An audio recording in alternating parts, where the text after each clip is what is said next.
नमस्कार दोस्तों, एक बार फिर से स्वागत है आपका हमारी वीडियो और चैनल शिक्षा मित्र क्लासेस में।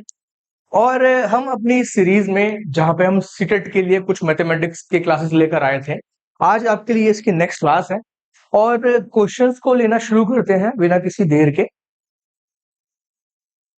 तो बेटा, जो अब क्वेश्चन मेरे पास आज का पहला आ रहा है, क्या है इस क्वेश्चन में? क्वेश्चन सिंपल एक प्रॉफिट लॉस का क्वेश्चन है, ठीक है। छोटा सिनेरियो इन लोगों ने दे रखा है, आप उसको पहले प्रॉपरली स्टडी करेंगे और फिर थोड़ी देर में आंसर फाइंड आउट कर सकते हैं। देखिए किस तरह से करना है।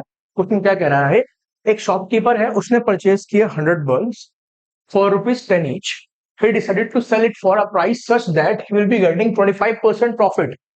उसने उसको सेल करने के लिए इस तरह डिसाइड किया कि भाई इतने पे सेल कर दूं कि मुझको 25% प्रॉफिट मिल जाए, मुझको 25% प्रॉफिट मिल जाए। साथ साथ उसने क्या किया कि भाई कुछ टाइम बाद मालूम पड़ा कि जो 10 बल्ब्स थे, 100 में से जो 10 बल्ब थे वो डिफेक्टेड थे, तो उनको बेच नहीं पाया। अब उसने ये सोचा कि भाई अब क्या करा जाए, तो उसने हर बल्ब को 14 रुपीज ईच में बेच दिया, ठीक है। अब क्या होगा, अब उसको यहां पर एक डिफरेंट अमाउंट का प्रॉफिट होना चाहिए, ठीक है। तो अब हमें ये देखना है कि इसमें जो पहला केस था, जब उसने ये सोचा कि 25% प्रॉफिट होगा, लेकिन जब उसको मालूम था 10 बल्ब खराब हो गए तो उसने हर बल्ब को 14 रुपीज बीच में बेच दिया। अब कितना प्रॉफिट होगा, इन दोनों में क्या डिफरेंस आने वाला है, क्या कंपैरिजन है, वही मेरा पार्ट ऑफ आंसर होना चाहिए, ठीक है। अच्छा, तो देखिए क्या कह रहा है, ये कह रहा है कि भाई सबसे पहले इसने क्या किया, इसने खरीदे 100 बल्ब, ठीक है। कितने में खरीदे, 100 बल्ब खरीदे गए थे 10 रुपए के हिसाब से।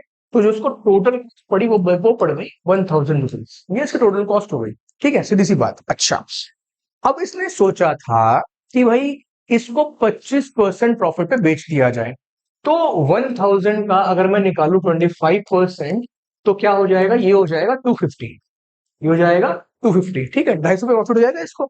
अच्छा, तो ये तो हुआ मेरा क्या, ये मेरा क्या हुआ, ये हो गया मेरा केस 1, जब उसे कोई प्रॉब्लम नहीं थी। लेकिन केस 2 में क्या हुआ, उस बेचारे के क्या हो गए, 10 बल्ब जो है वो खराब हो गए। अब बचते हैं सिर्फ 90 बल्ब, अब बचते हैं सिर्फ 90 बल्ब।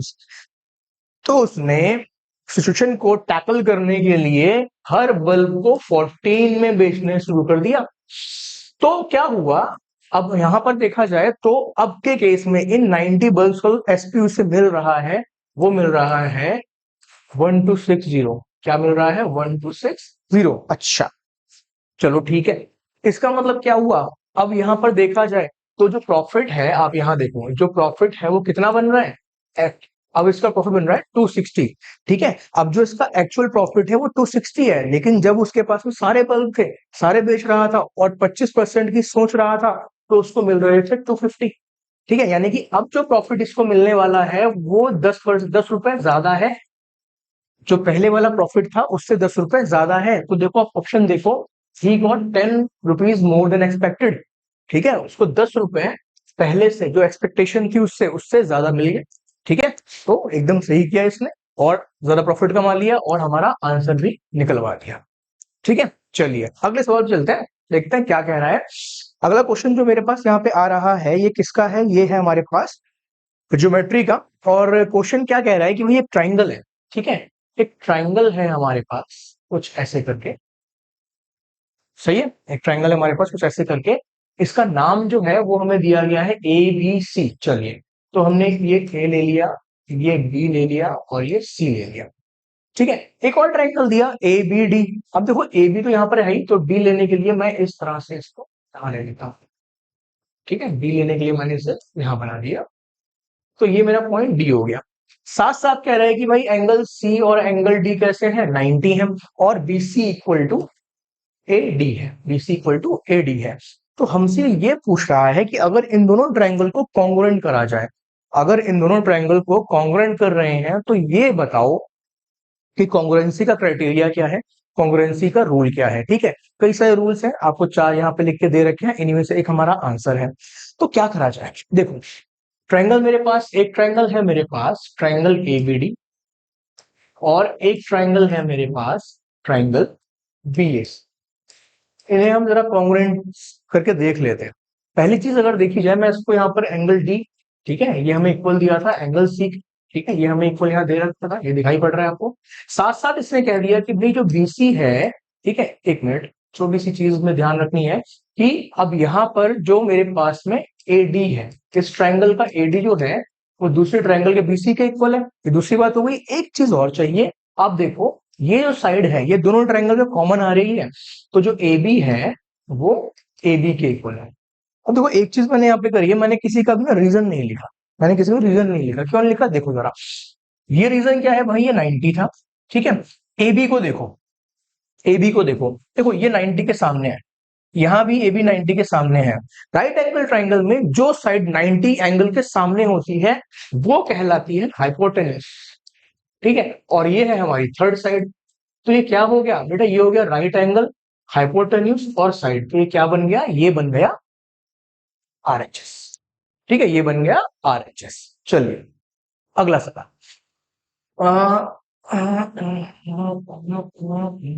ये लेते हैं, चलिए ये क्वेश्चन लेते हैं। अब इस क्वेश्चन में क्या कह रहा है, फिर से सवाल है हमारा, क्वेश्चन जो है वो फिर दोबारा किसका है, ज्योमेट्री का ही है, ठीक है। फिर से हमें ट्राइंगल ही दिया हुआ है, तो एक काम करते हैं, देखिए हमारा ट्राइंगल क्या है, हमारा ट्राइंगल है एबीसी, हमारा ट्राइंगल है एबीसी, ठीक है।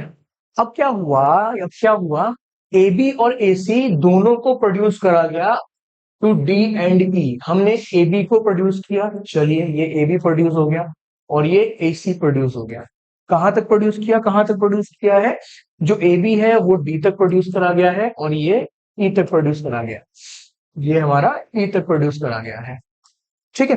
अच्छा क्या होता है, एक्स्ट्रा इंफॉर्मेशन और है हमारे पास, हमें इन दोनों एंगल के बाइसेक्टर दिए हुए हैं। एक बाइसेक्टर हमें ये दिया है, एक बाइसेक्टर हमें ये दिया हुआ है, दोनों बाइसेक्टर आके ऊपर मीट कर जाते हैं और एंगल बीओसी जो है वो 85 दिया हुआ है, ठीक है, 85 दिया हुआ है। अब निकालना क्या है, निकालना है एंगल बीएसी, निकालना है एंगल बीएसी। अब देखो यहाँ पे क्या होने वाला है, क्वेश्चन को पूरा अगर करा जाए तो थोड़ा सा लेंदी है, ठीक है, पूरा अगर करें थोड़ा सा लेंदी है और कुछ बातें ध्यान रखनी है क्योंकि काफी इंफॉर्मेशन थी हमारे पास यहाँ पर। तो देखो पहली बात भाई, ये एंगल और ये एंगल इक्वल है, तो हमने कहा कि भाई ये ए है और ये बी है, सॉरी ऐसा नहीं करना चाहिए, इसको ए और ये ए ही मान लेते हैं और ये आपस में इक्वल है इसलिए इसको बी और इसको बी मान लेते हैं, ठीक है।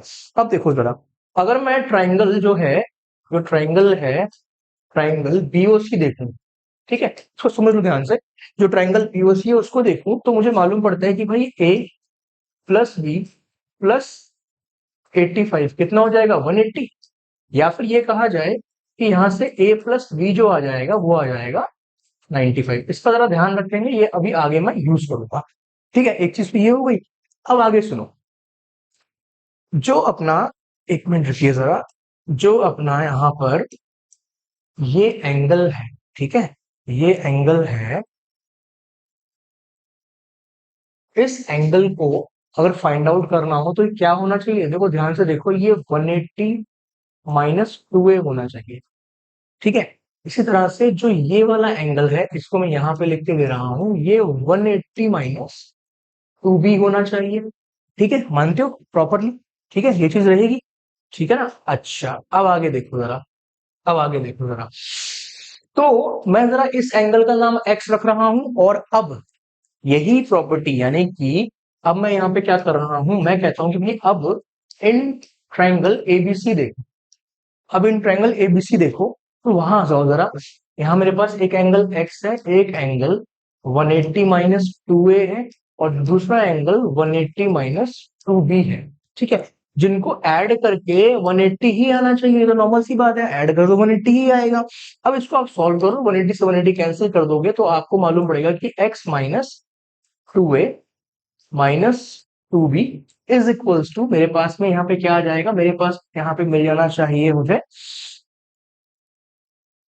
नेगेटिव का 180, क्या मिल जाना चाहिए नेगेटिव का 180। चलिए ठीक है, और आगे अगर देखा जाए तो यहां पर मैं x माइनस अगर 2 कॉमन निकाल लूं तो a प्लस बी बन जाएगा इज इक्वल्स टू नेगेटिव 180, ठीक है, एक मिनट जरा कुछ कंफर्म कर ले।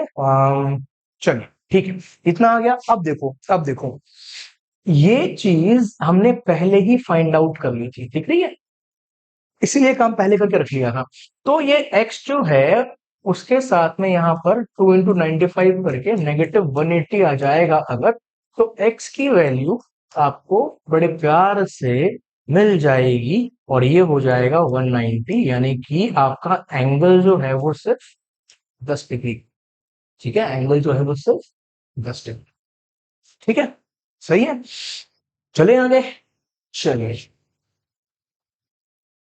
अब क्या है क्वेश्चन कि हमें एक सर्कुलर ट्रैक दिया हुआ है, हमें एक सर्कुलर ट्रैक दिया हुआ है और क्वेश्चन कह रहा है inner and outer radii of a circular track are 21 metre and 28 metre respectively. तो cost of levelling the track, उसको समतल करने के लिए अगर 5 रुपीज पर मीटर स्क्वायर है तो टोटल कॉस्ट कितनी आने वाली है।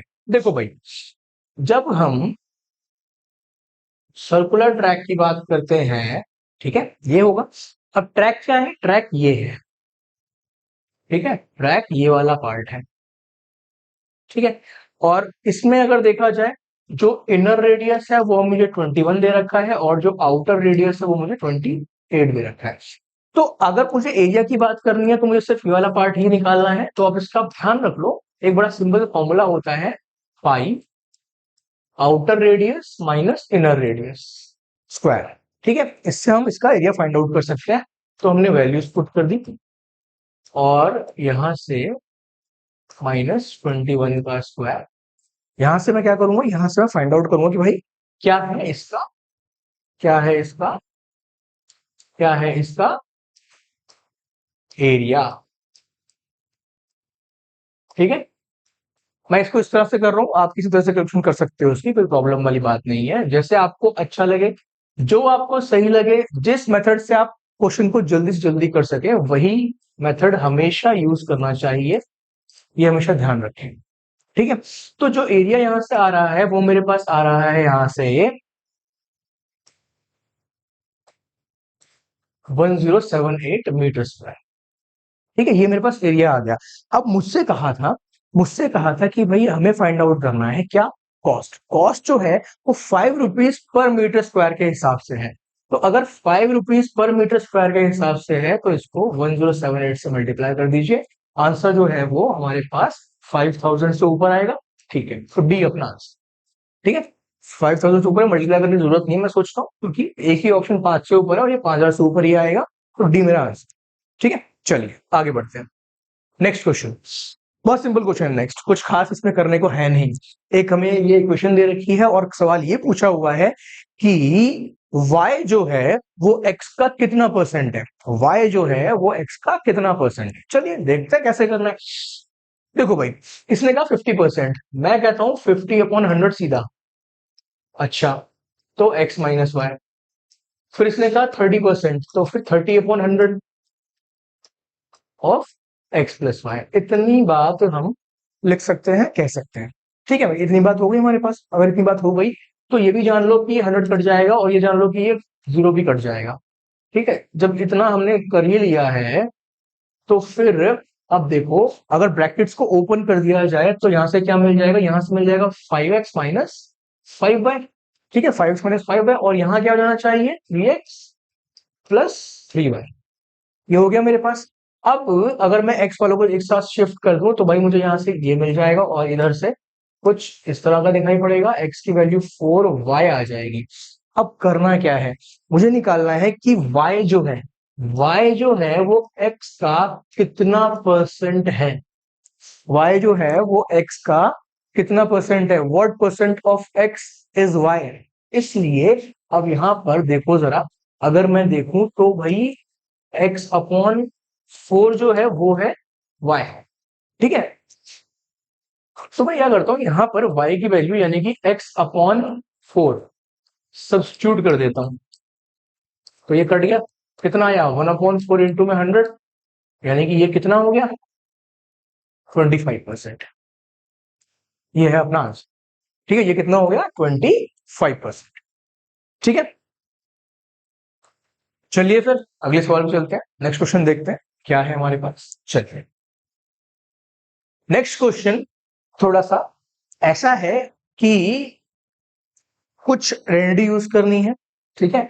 और एक बात और है, ऐसा क्वेश्चन हम पहले कर चुके हैं, शायद हमने सेकंड क्लास में जो सेकंड पार्ट है हमारी मैथ्स की सीरीज का, उसमें हमने ऐसा क्वेश्चन करा हुआ है। काफी सिंपल क्वेश्चन है, ठीक है। बट कैसे करना है देखो, मैं क्या कहता हूं कि जो फाइंड करना है पहले जरा उसे क्लियर करो इस क्वेश्चन के लिए। तो मैं कहूंगा कि भाई ये पार्ट फाइंड करना था, इसका हमने एलसीएम लिया तो ये कुछ ऐसा आ गया, और ये पार्ट हमें ऑलरेडी गिवन है, तो क्या करना है, सिर्फ एक्स वाई निकालना है। अच्छा, एक्स वाई निकालने के लिए जरा जो मुझे X plus Y equals to 1 दिया था इसको ले लेते हैं, और स्क्वायरिंग बोथ साइड्स अगर कर दें, अगर इसमें स्क्वायरिंग बोथ साइड्स कर दें तो क्या मिल जाएगा मुझको, मुझे मिलेगा X square plus Y square plus 2xy, कितना बन जाना चाहिए, 1 बन जाना चाहिए, ठीक है। हो गई यहाँ की बात क्लियर। अब जो गिवन है उसको यूज करो, तो आप इसे रिप्लेस करके 41 कह सकते हो इक्वल्स टू 1। तो जो 2xy है वो आ जाएगा नेगेटिव का 40, वो आ जाएगा नेगेटिव का 40। और आप यहां से फाइंड कर सकते हो एक्स वाई की वैल्यू, जिसको अगर यहां पुट कर दिया जाए तो आपको आंसर मिले, ठीक है। सही है, बढ़िया, इजी था क्वेश्चन। चले आगे, फिर अगला सवाल ले ले। चलो नेक्स्ट क्वेश्चन, एलसीएम और एचसीएफ। काफी इजी क्वेश्चन होते हैं ये वाले, ठीक है।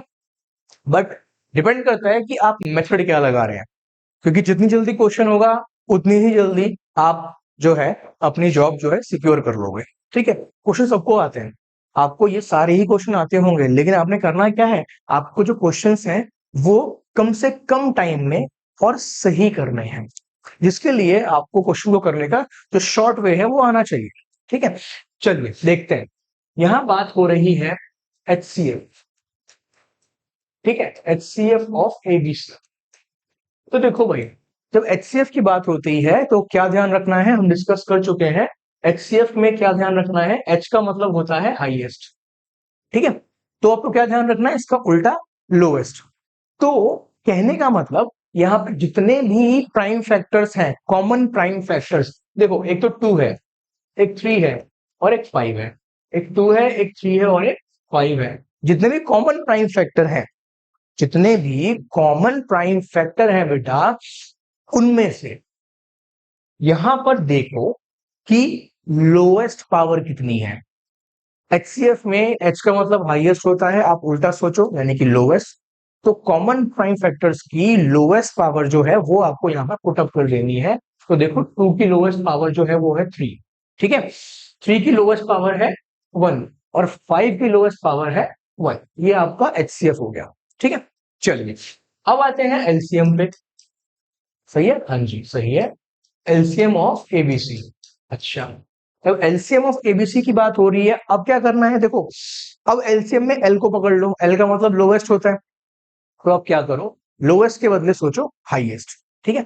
जितने भी यहां पर प्राइम फैक्टर्स हैं, ध्यान रहे जितने भी यहां पर प्राइम फैक्टर्स हैं, एक मिनट पहले जरा इन्हें लिख लेते हैं, जितने भी यहां पर प्राइम फैक्टर्स हैं सबकी हाईएस्ट पावर, ठीक है। यहां पर लोएस्ट है तो उसका उल्टा हाईएस्ट, सबकी हाईएस्ट पावर लगानी है।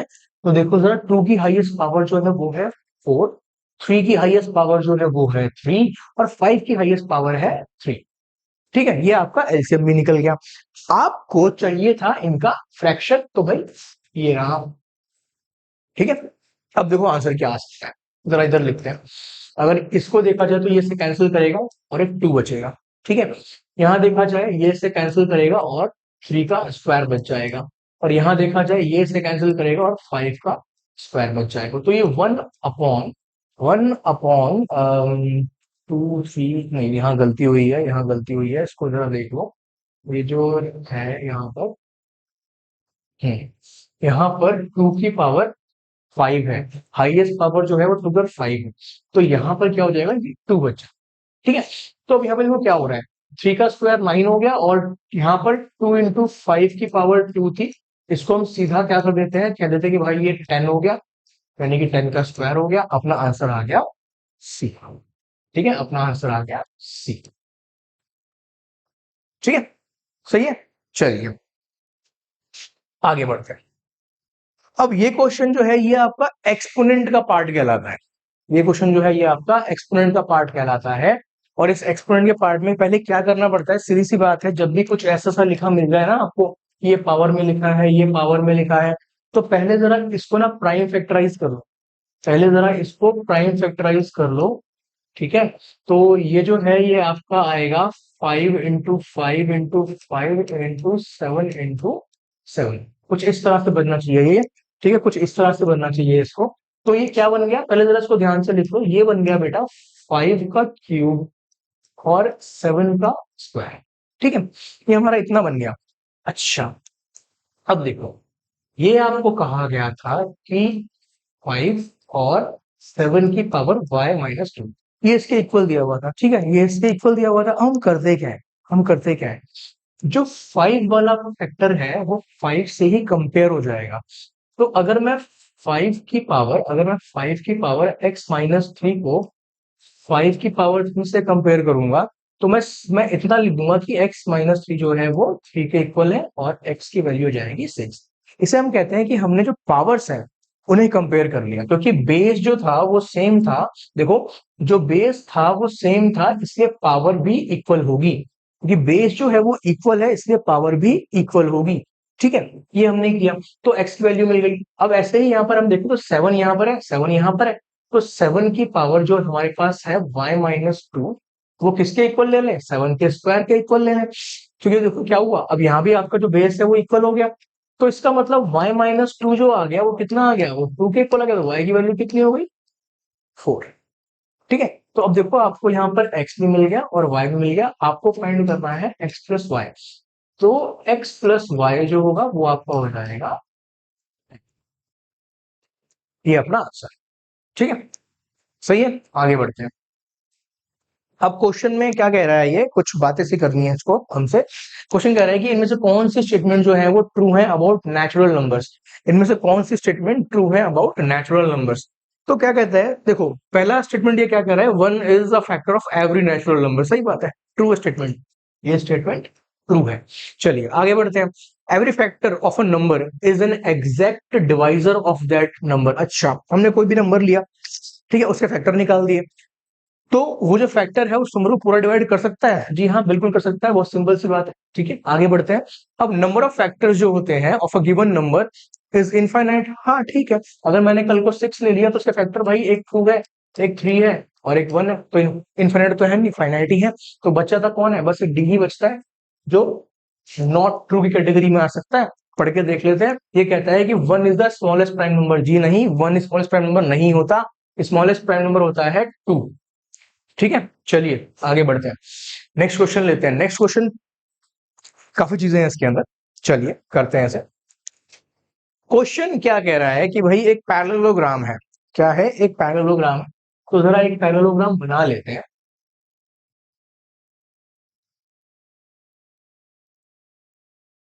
ठीक है, इसका नाम है ए बी सी और डी। ठीक है, ये पैरेललोग्राम हो गया हमारे पास। और ये कहता है कि इसका जो डायगोनल पीडी है, इस पे 2 पॉइंट लिए, एक लिया गया P और एक लिया गया Q। एक ले गया P और एक लिया गया Q। इसके अलावा अब हमसे ये पूछ रहा है, नहीं एक और चीज गिवन है, dp equal to P Q है। इसको जरा मार्क कर लेते हैं, इसको जरा मार्क कर लेते हैं, dp is equal to V Q है, dp is equal to V Q है। चलिए ठीक है, अब हमसे क्या क्या पूछ रहा है, देखो बहुत सारी बातें पूछ रहा है हमसे ये। पहली बात हमसे ये पूछ रहा है कि ये ट्रायंगल कॉन्ग्रुएंट है क्या। तो देखो पहले ट्रायंगल एपीडी कहां पर है, एपीडी बेटा देखो ये बनता है, ये अपना एपीडी बन जाता है। ठीक है, और दूसरा है सीबीक्यू, तो सीबीक्यू जो है वो ये ट्रायंगल बन जाता है। इन्हें हमें चेक करना है कि ये कॉन्ग्रुएंट है कि नहीं है। देखो भाई सीधी बात, अगर ये पैरेललोग्राम है तो ये साइड इसके इक्वल होगी और ये हमें इसके इक्वल दे रखी है। सही, यहां तक की बात है, दो साइड मिल गई, यानी कि आपको एक तो साइड मिल गई और दूसरी भी साइड मिल गई। अब क्या चाहिए, या तो एक और साइड मिल जाए या एक एंगल मिल जाए। तो देखो ये वाला एंगल इसके इक्वल होगा क्योंकि ये ऑल्टरनेट एंगल है। ठीक है ना, तो हमारा ये ऐसे ऐसे क्या हो गया, कॉन्ग्रुएंट हो गया। ए स्टेटमेंट सही है। ठीक है, ए स्टेटमेंट सही है। बी पे आते हैं। AP equal to C Q. देखो एपी है कहां पर, ये है एपी, ये है सी क्यू। अब मैंने अभी अभी इन ट्रायंगल को जो है कॉन्ग्रुएंट प्रूव किया है, और जो ट्रायंगल कॉन्ग्रुएंट होते हैं उनकी कोरिस्पॉन्डिंग साइड्स और कोरिस्पॉन्डिंग एंगल्स इक्वल होते हैं। तो देखो जरा, ये कह रहा है एपी और सी क्यू, देखो एपी और सी क्यू, ठीक है, कॉन्ग्रुएंसी से हमें मालूम पड़ रहा है कि ये इक्वल है, यहां से मालूम पड़ रहा है कि ये इक्वल है, ठीक है, दो हो गए। चलिए थर्ड पे आते हैं। अब एंगल, अब ये ट्रायंगल कह रहा है, थोड़ा सा काम बढ़ाते हैं अपना, triangle A Q B, A Q B. देखो भाई अब ए क्यू बी है यहां से, और दूसरा है सीपीडी, तो सीपीडी बन जाएगा, एक मिनट, सीपीडी, मैंने कुछ गलत किया। एक ट्रायंगल है ए Q B, A Q B, हाँ ये गलती हो गई थी, ये है ट्रायंगल ए क्यू, और दूसरा है सीपीडी। अब ये हम ये कह रहे हैं कि ये कॉन्ग्रुएंट, जो यहाँ पे दिख रहा होगा, नहीं है, नॉट कॉन्ग्रुएंट के बारे में दिखा रहा है ये।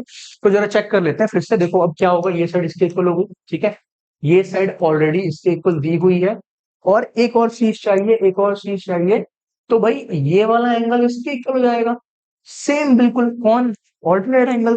तो ये तो हमारे जो है एस से कॉन्ग्रुएंट हो रहे हैं, तो ये बात गलत है, ये कॉन्ग्रुएंट है, ठीक है, और क्योंकि ये कॉन्ग्रुएंट है तो ए क्यू इक्वल टू सीपी निकल आएगा, देखो ए क्यू इक्वल टू सीपी निकल आएगा, ये बात भी सही है, ठीक है, हमारे तीन जो है ये ठीक हो चुके हैं। एक बचता है, AP C Q is rectangle.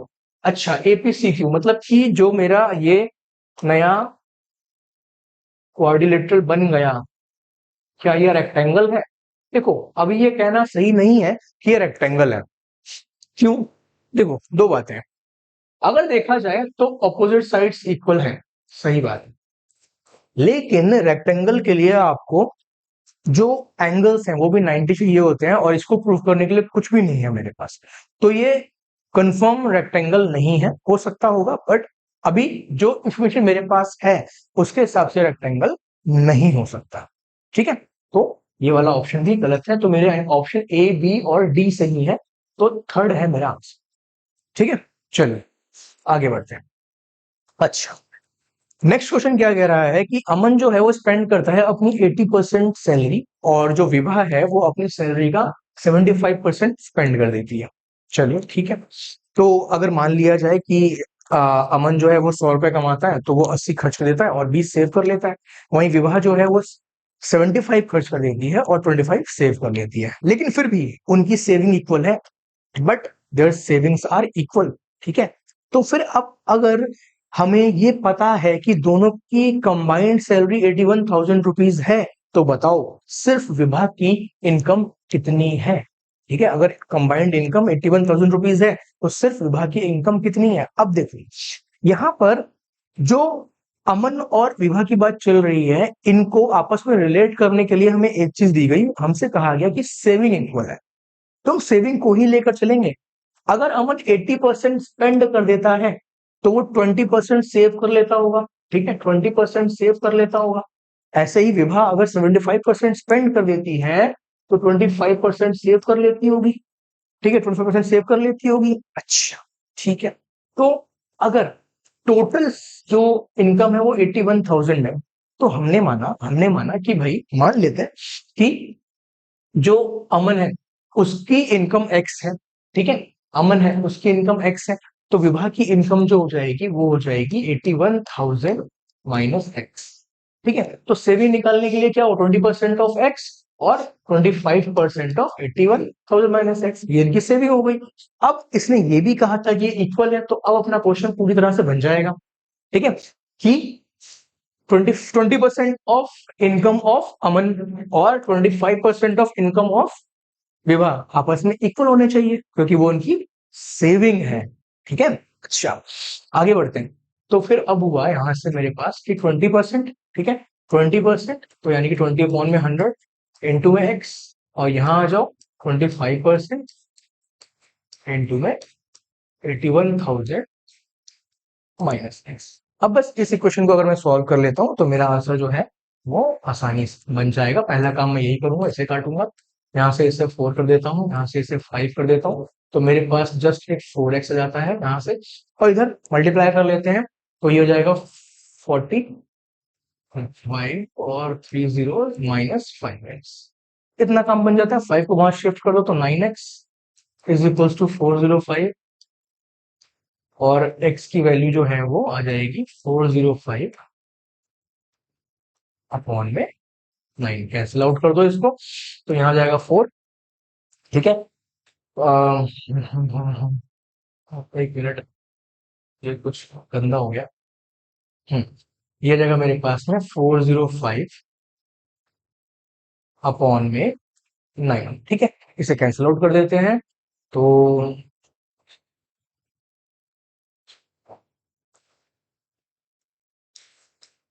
ये मेरा आंसर बन जाता है। ठीक है, अब ये सैलरी किसकी है? ये सैलरी है इसकी है, ये सैलरी है अमन की।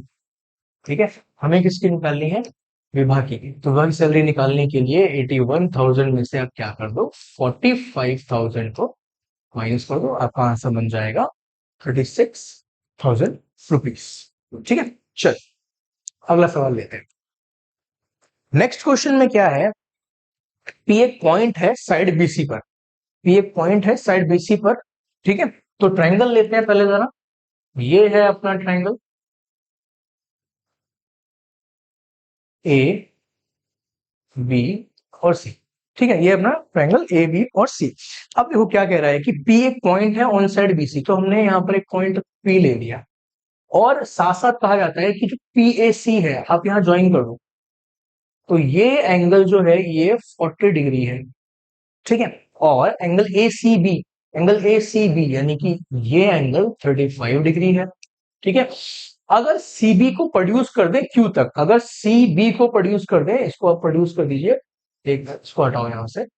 ठीक है, और इससे प्रोड्यूस कर दो, ये अपना बी हो गया, और ये हमने इसे क्यू तक प्रोड्यूस कर दिया। ठीक है, इसे हमने क्यू तक प्रोड्यूस कर दिया, तो क्या हो जाएगा, और A B equal to AP है, तो भाई ये साइड भी इक्वल दी है, काफी सारी इंफॉर्मेशन है, आपको बताना है कि ए बी क्यू एंगल कितना होगा। ठीक है, अब इस क्वेश्चन को डायग्राम में ही सॉल्व कर लेते हैं। ठीक है, इस क्वेश्चन को डायग्राम में ही सॉल्व कर देते हैं। कैसे करते हैं देखो जरा, क्या मैं ये वाला एंगल निकाल सकता हूँ? ठीक है, ये एंगल निकाल सकता हूँ जी, बिल्कुल निकाल सकता हूँ। ये एंगल जो है ये है एक्सटीरियर एंगल, जिसका जो आंसर है वो होगा इसके अपोजिट एंगल्स का सम, यानी कि 70, यानी कि 75। ठीक है, आगे सुनो, अगर ये साइड इक्वल है तो ये एंगल आपस में इक्वल होंगे, तो ये भी 75 ही हो गया। ठीक है, अगर ये साइड इक्वल है तो ये एंगल आपस में इक्वल होंगे, इसलिए ये वाला एंगल भी 75 ही हो गया। और ये एक स्ट्रेट लाइन की तरह बिहेव करेगी, या फिर कहा जाए कि लीनियर की तरह बिहेव करेगी, तो ये वाला एंगल बन जाएगा 105। ठीक है, चले आगे। ओके, चलिए अब क्या करना है, आपसे कहा गया, इस क्वेश्चन में आपसे कहा गया कि the cost of grass carpeting in a rectangular garden at a rate of 30 rupees per meter square is 1,80,000.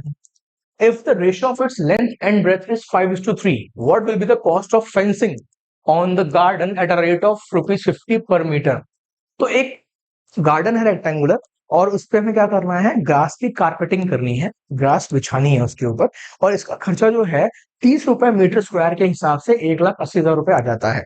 अगर इस रेक्टेंगल की लेंथ और ब्रेथ का रेशियो 5:3 है, तो बताओ फेंसिंग करने में कितना खर्चा आएगा। अगर 1 मीटर फेंस करने में 50 रुपया खर्च आता है। ठीक है, अब देखो, जो आपको ये कॉस्ट दे रखी है, ये एरिया के लिए दी है, आपको कुल खर्चा पता है कितना हुआ। ठीक है, और पर मीटर स्क्वायर कितना हुआ ये भी पता है, तो इसको डिवाइड करके मैं एरिया फाइंड आउट कर सकता हूं जहां पर भी कारपेटिंग करी गई होगी। तो ये आ जाएगा बेटा कितना, 6,000 मीटर स्क्वायर, ये मुझे एरिया मिल गया। अगर ये एरिया मिल गया, ठीक है, अब देखो इसने रेशियो दिया हुआ था 5:3, तो लेंथ को हमने कहा 5x है और ब्रेथ को हमने कहा 3x है, तो इधर आ जाओ जरा। तो एरिया क्या होता है, एल इंटू बी हमें अगर मिल जाता है 6,000, तो हमने कहा कि भाई 5x इंटू में 3x आपका हो गया 6000। ठीक है, तो एक्स स्क्वायर क्या आ जाएगा 6000 अपॉन में 15, इसे आप कैंसिल कर दो, आपको सीधा मिल जाएगा 400। कहने का मतलब जो एक्स स्क्वायर है वो 400 है, तो फिर एक्स की वैल्यू कितनी आ गई 20। इस हिसाब से आप लेंथ देखो तो 100 बन जाती है और ब्रेथ देखो तो 60 बन जाती है। इतना काम हो गया। अब ये कह रहा है कि फेंसिंग करनी है। फेंसिंग का मतलब क्या होता है? फेंसिंग का मतलब क्या होता है? देखो भाई, अगर ये रेक्टेंगल है तो फेंसिंग इसकी बाउंड्री पे ही की जाएगी, यानी कि ये चारों साइड। कहने का मतलब क्या? पेरीमीटर। अगर मैं पेरीमीटर की बात कर रहा हूं तो पेरीमीटर क्या हो जाएगा 2 इंटू में एल प्लस बी, और मेरे पास एल और बी दोनों ऑलरेडी नोन है, मैंने पुट किया फटाफट से। तो ये आ गया, एक मिनट, ये हो गया 100 प्लस 60, यानी कि 2 मल्टीप्लाइड बाय 160। तो टोटल जो लेंथ हमें चाहिए वो 380 मीटर की चाहिए। खर्चा आ रहा है 50 रुपए, आप मल्टीप्लाई कर दो, 50 आ रहा है ना? जी हाँ, खर्चा आ रहा है 50 रुपए से मल्टीप्लाई कर दो। तो ये क्या हो जाएगा? ये हो जाएगा हमारे पास में आंसर जो है, एक मिनट, गलती कर दी यहाँ पर। ये हो जाएगा 320। सही है। और इसको यहां से हटा देते हैं जरा। ये हो गया 320, मल्टीप्लाई कर दो, ये बन जाना चाहिए कोई 16,000। 16, हाँ ठीक है, ये हो जाएगा आपका 16,000। ठीक है, चलिए फटाफट चलते हैं अगले क्वेश्चन पे। अब क्या कह रहा है क्वेश्चन? एक एबीसीडी क्या है? एक रेक्टेंगल है, आपको एरिया दिया हुआ है, ठीक है, और इसकी जो लेंथ है वो 15 सेंटीमीटर है। देखो भाई, एक रेक्टेंगल है, एरिया 210 है, और लेंथ जो है वो 15 सेंटीमीटर है। आपको ब्रेथ नहीं पता। ठीक है, चलो अब क्या करा? If the area of rectangle is increase to 7/3 times of the original area. आपने क्या किया? आपने इस रेक्टेंगल का एरिया इंक्रीज कर दिया। कितना इंक्रीज किया? 7/3 कर दिया इसका एरिया। अच्छा, पहले कितना था? 210। तो अब नया एरिया कितना आ गया? नया एरिया आ गया 490।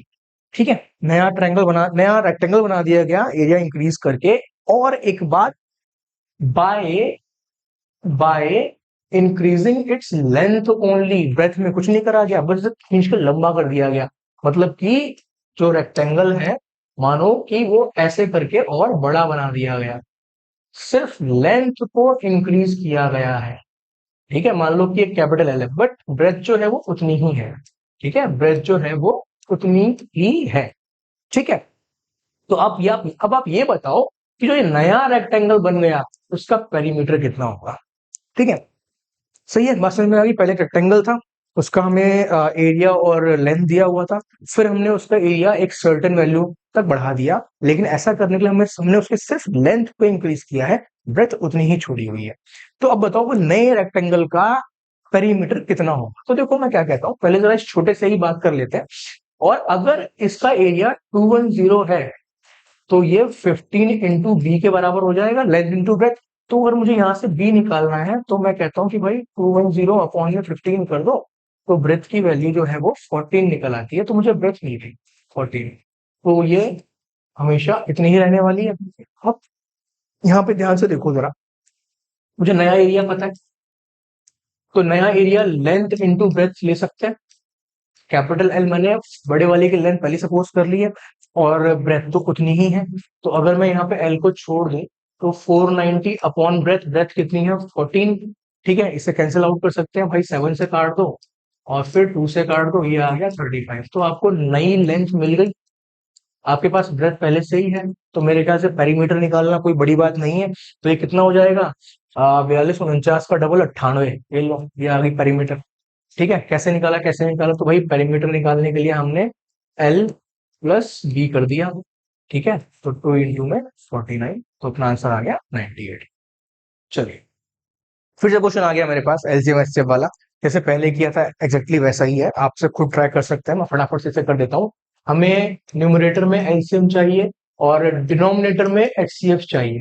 ठीक है, जब मैं एलसीएम की बात करूंगा तो मैं क्या करूंगा, पहले जरा सारे सारे यहाँ पर प्राइम फैक्टर लिख लूं, और फिर इनकी हाईएस्ट पावर ले लूं। 2 की हाईएस्ट पावर 4 है, 3 की हाईएस्ट पावर 2 है, और 5 की हाईएस्ट पावर कितनी है 3।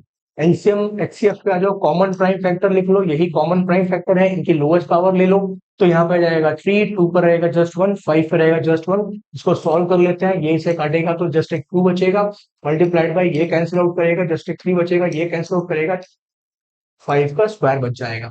तो कुछ यहाँ पर रहने के लिए नहीं, कुछ यहाँ पे गलत हमने किया है, अच्छा की तरह कुछ गलत हो गया। यहाँ पर जल्दीबाजी में 2 की पावर 5 थी, तो कैंसिल करके 2 का स्क्वायर बच जाएगा, तो मेरा आंसर यहाँ पे आ जाएगा 300। ये है अपना आंसर। चलिए नेक्स्ट। अब क्या है, अब क्वेश्चन बदल गया, अब हम ट्रेपीजियम की बात करने वाले हैं, ठीक है। ट्रेपीजियम में क्या कह रहा है कि एक ट्रेपीजियम ले लो पहले जरा, ए बी सी और डी, ठीक है।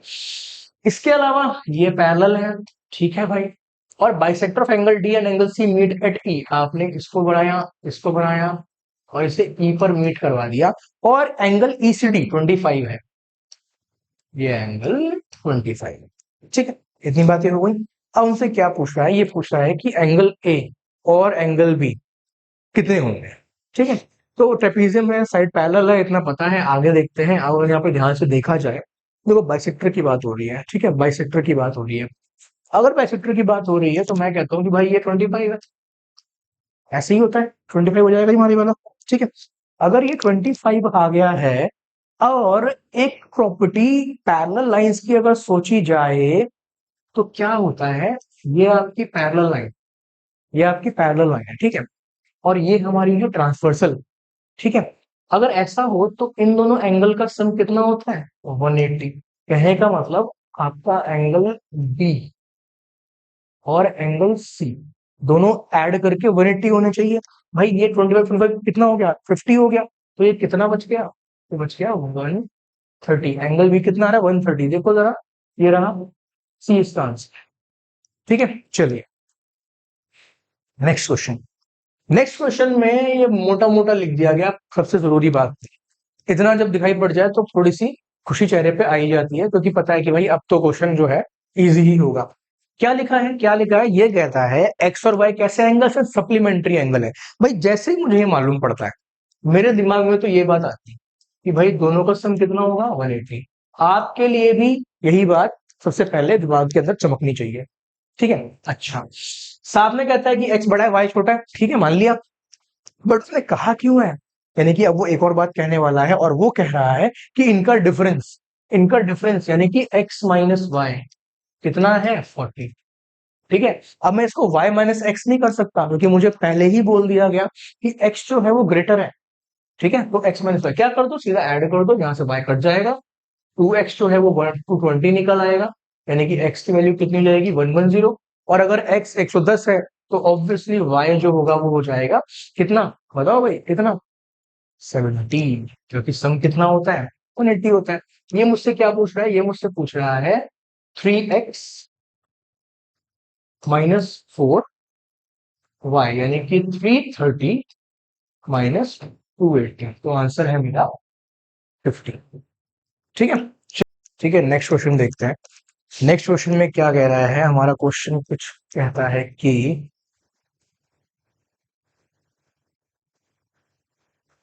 हाँ जी, क्वेश्चन हमारा कह रहा है कि लेंथ ब्रेथ और depth of a cuboidal tank आपको गिवन है, ठीक है। एक टैंक है क्यूबॉइडल, उसकी लेंथ ब्रेथ और डेप्थ दे रखी है, ठीक है।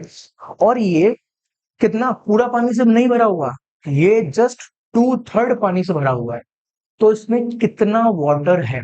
देखो जरा, जब हम क्यूबॉइडल टैंक की बात करते हैं, ठीक है,